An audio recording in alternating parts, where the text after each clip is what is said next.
Bonsoir. Lesson 9.1, Helping Children Navigate Their Inner Worlds. Welcome to Lesson 9.1.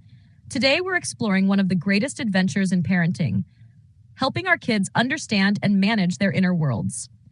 Think of it like guiding them through a mysterious forest full of feelings, thoughts, and the occasional wild emotional outburst. As much as we'd like to hand them a handy map or remote control for their emotions, wouldn't that be nice? Our job is to help them learn how to navigate these jungles on their own. Step 1. Creating a safe emotional space. Before we can guide our kids, we need to create a space where they feel safe enough to express their emotions. This means letting them know it's okay to feel things deeply, even if it's about something as trivial as a sibling touching their toy for 0.3 seconds. Here's a helpful tactic. When your child is spiraling into a meltdown because their cereal is too crunchy, start by acknowledging their feelings. Wow, that cereal really isn't cooperating with you today, huh? Just like that, you've given them permission to feel frustrated. You're not solving the problem, because let's face it, there's no fixing that level of betrayal, but you're showing them it's okay to feel. Pro tip: not every emotional crisis requires a solution. Sometimes all they need is a hug or someone to listen to them go on about how life is so unfair because bedtime exists. Step 2. Teaching emotional vocabulary. Kids tend to reduce their emotional vocabulary to "I'm mad" or "I'm sad." Everything negative gets lumped into these two categories. And as adults, we know that emotions are much more nuanced. Helping them expand their emotional vocabulary is like upgrading their emotion GPS. Instead of mad, maybe it's frustrated because the crayon snapped in half. Instead of sad, it might be disappointed because the ice cream truck didn't come today. You can model this by being a little more specific with your own feelings. "I'm feeling a bit overwhelmed because I have so much laundry to do." They'll catch on and start doing the same, even if it's more along the lines of, "I'm annoyed because you won't let me have a dragon as a pet." Step 3. Empathy 101. Teaching empathy is like giving your child a superpower. Imagine the next time their sibling has a meltdown over the last cookie, instead of gloating, they actually care. What a world that would be. Start small. When they see someone upset, ask, "How do you think your friend feels right now?" Or, "What do you think might make them feel better?" You might not get a deep response the first time, but trust me, you're planting seeds. And before you know it, your child could be the hero of snack time, handing over the last cookie like a boss. Step 4. Managing emotions without helicoptering. Here's where things get a bit tricky. We want to teach kids to manage their emotions without doing it for them. It's tempting to jump in and fix things, especially when the tantrum reaches Oscar-worthy performance levels, but the goal is for them to learn self-regulation. When they're upset, suggest simple tools like taking deep breaths or finding a quiet space to cool down. Remind them that emotions are kind of like driving a car. Sometimes anger wants to take the wheel, but if they let it, there's a good chance it'll crash them into a wall. So who's really driving? Them or their anger? This kind of language helps them realize they have the power to steer the car, hopefully not into oncoming traffic. Step 5. Teaching problem-solving emotions don't just pop up randomly. They're often triggered by problems. If they're frustrated because their Lego tower collapsed, don't rush to rebuild it for them. Instead, guide them through solving it themselves. What can we do differently next time? How do you think we could make it stronger? This way, you're teaching them resilience and the all-important life lesson that not everything can be fixed by crying on the floor, tempting as it may be. By guiding them to think through solutions, you're helping them develop the confidence to handle future challenges. Who knows? Maybe next time, they'll fix that Lego tower with minimal tears, or at least fewer Legos scattered across the living room like landmines. Wrapping it up, helping kids navigate their inner worlds is like equipping them with the ultimate survival kit for life by creating a safe space, expanding their emotional vocabulary, modeling empathy, and encouraging self-regulation. You're not just helping them now, you're giving them tools that will serve them well into adulthood. And who knows, you might even save yourself from a few meltdowns along the way. Parenting is tough, but with a little patience and a lot of humor, you're more than ready for the journey. Keep doing what you're doing because you're helping shape emotionally intelligent humans, one meltdown at a time. Lesson 9.2: Strategies for Avoiding Power Struggles. Every parent has been there. One minute you're having a pleasant conversation, and the next you're locked in a battle of wills over something as monumental as whether or not your child will wear socks. Yes, socks. Power struggles are inevitable, but the good news is they don't have to be a way of life. The real magic happens when we shift our approach, turning potential conflict into moments of growth and cooperation. Here's the secret: it's not about winning the argument. It's about guiding your child in ways that avoid the struggle altogether. Let's dive into some key strategies that will help you avoid power struggles and keep the peace without caving in to every demand or losing your cool. Step 1: Offer choices, not commands. No one likes being bossed around, kids included. One surefire way to sidestep a power struggle is to offer choices rather than directives. Instead of, "You need to get dressed now," try, "Do you want to wear the blue shirt or the red one today?" By giving your child a choice, you're giving them a sense of control. Suddenly, getting dressed is less of a battle because they feel like they have a say in the matter. This works for everything from brushing teeth to doing homework. Would you like to start your homework before or after dinner? By putting the decision in their hands within your parameters, you give them some autonomy while still moving things in the right direction. Pro tip: limit the choices to 2 or 3 options. Offering more can overwhelm them, and then surprise, you're back to square one. Step 2: pick your battles. Not every issue deserves a showdown. There are some things that, frankly, aren't worth turning into a battle of wills. Is it really worth a 30-minute meltdown over mismatched socks? Probably not. But if they're refusing to wear a seatbelt in the car, that's non-negotiable.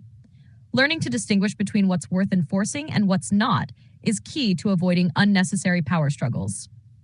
Sometimes, letting the little things slide, within reason, can save you both a lot of grief. Think of it like this: you have a parental energy tank that gets depleted with each struggle. Do you really want to waste it on socks when you could save it for something bigger, like bedtime?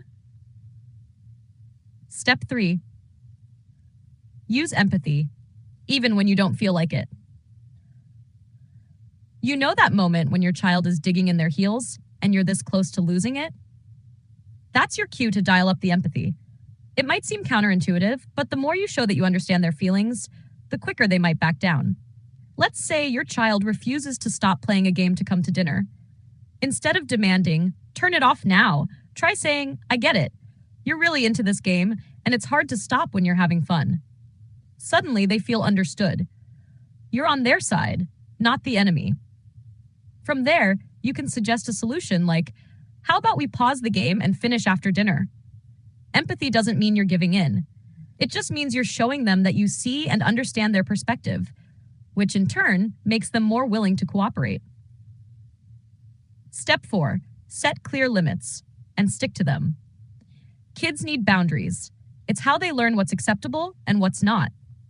But here's the trick: the clearer you are about the limits, the less likely you are to end up in a power struggle. The key is consistency. For example, if screen time is 30 minutes, make sure it's always 30 minutes. If bedtime is 8 p.m., then it's 8 p.m. every night. Being firm and consistent helps your child understand the rules, and they'll be less likely to push back when they know what to expect. Of course, consistency doesn't mean being rigid. Sometimes there's room for flexibility, but if you're changing the rules too often, it sends mixed signals, and that's when the power struggles ramp up. Step 5: stay calm. Easier said than done, right? Here's the hardest part: keeping your cool when your child is pushing all your buttons. When you lose control, you hand over your power, and the struggle escalates. Your child feeds off your frustration, and before you know it, you're both locked in a standoff no one's going to win. Instead, take a deep breath and focus on staying calm. Easier said than done, I know. But when you model calm behavior, you're showing your child how to handle frustration without losing their temper. And that's a skill that will serve them and you for a lifetime. Pro tip: If you feel yourself getting heated, it's okay to take a break. I'm going to take a minute to cool off, and then we'll talk about this. It shows your child that managing emotions is important, and it gives you both space to reset. Wrapping it up. Power struggles don't have to define your relationship with your child. By offering choices, picking your battles, using empathy, setting clear limits, and staying calm, you can avoid many of the daily standoffs that seem to come with parenting. Remember, it's not about winning the fight. It's about finding ways to cooperate and grow together.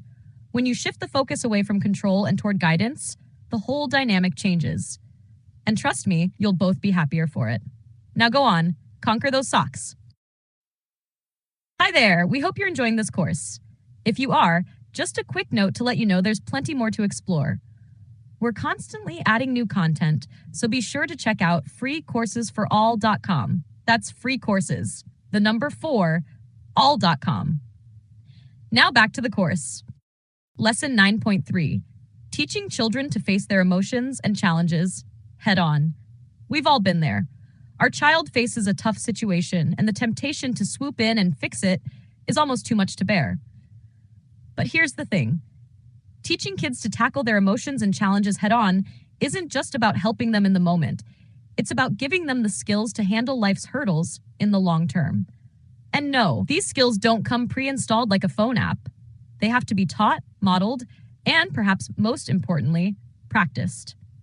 So let's talk about how to help our children become little emotional warriors, ready to take on the world, or at least survive a bad day at school.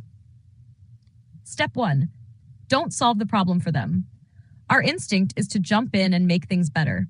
It's not wrong to want to help, but we need to resist the urge to be the hero of every situation. Instead, we should be the guide, the Obi-Wan to their Luke Skywalker, without all the tragic endings, ideally. Rather than fixing their problems for them, try asking questions that help them work through the situation on their own. What do you think you could do about that? Or, how do you think you'll feel if you don't deal with this now? This teaches them to start thinking about solutions, rather than relying on you to provide one every time things go sideways. Pro tip, it's okay if their first solution isn't perfect. The goal here is progress, not perfection. Step 2. Name the emotion. Kids don't always know what they're feeling, and when they don't, it often manifests as general crankiness. Sound familiar? Helping them name their emotions is like handing them a flashlight in a dark room. When they can say, "I'm frustrated," instead of throwing a toy across the room, they're already halfway to handling the problem.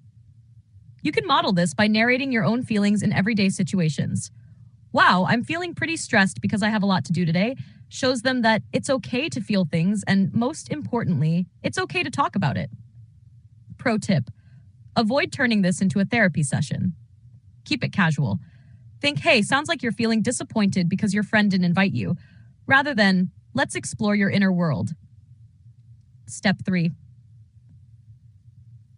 Normalize the struggle. Here's the truth. Life is full of challenges, and that's okay. We want to teach our kids that struggling doesn't mean failure. It means they're learning and growing. One of the best things we can do as parents is to normalize the fact that sometimes things are hard, and that's totally okay. When your child faces a challenge, whether it's an argument with a friend or a tough math problem, let them know that feeling frustrated or overwhelmed is a natural part of the process. Yep, this is hard, and that's okay. You're figuring it out. The more they see struggle as a normal part of life, the less they'll avoid it or feel discouraged when it happens. Pro tip, use examples from your own life. "I had a really hard meeting at work today, but I got through it, and you will too." This makes you relatable and shows them that everyone deals with tough moments.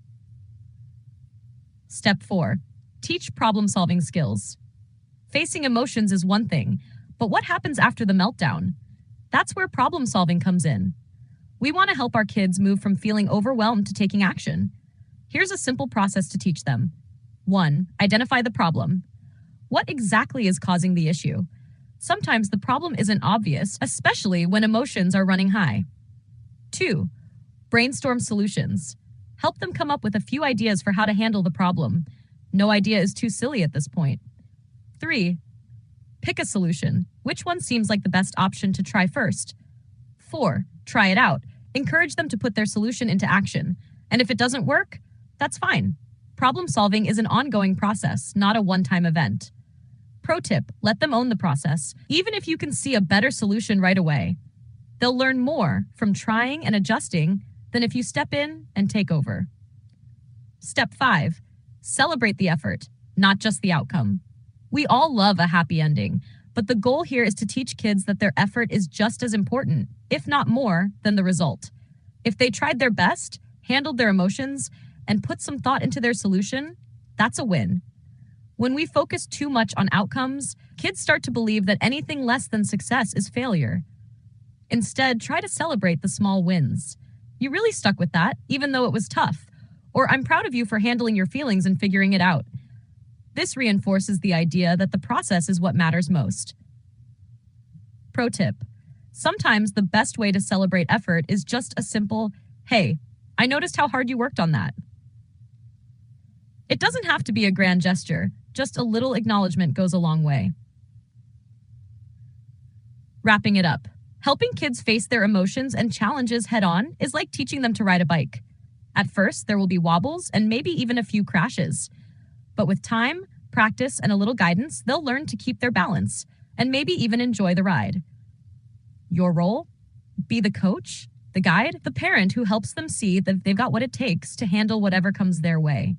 And remember, it's okay if they fall a few times. That's how they learn. After all, the goal isn't to avoid the challenges. It's to face them head on and grow stronger in the process. So that's it for Chapter 9. We've covered a lot, from navigating emotions to sidestepping power struggles and helping our kids tackle challenges head on. By now, you should have a solid toolkit for guiding your children through the ups and downs of their emotional worlds. Remember, the goal is not to shield them from every difficulty, but to help them develop the resilience and emotional intelligence to face life's challenges with confidence. In the final chapter, Chapter 10, we'll focus on creating a family environment of growth.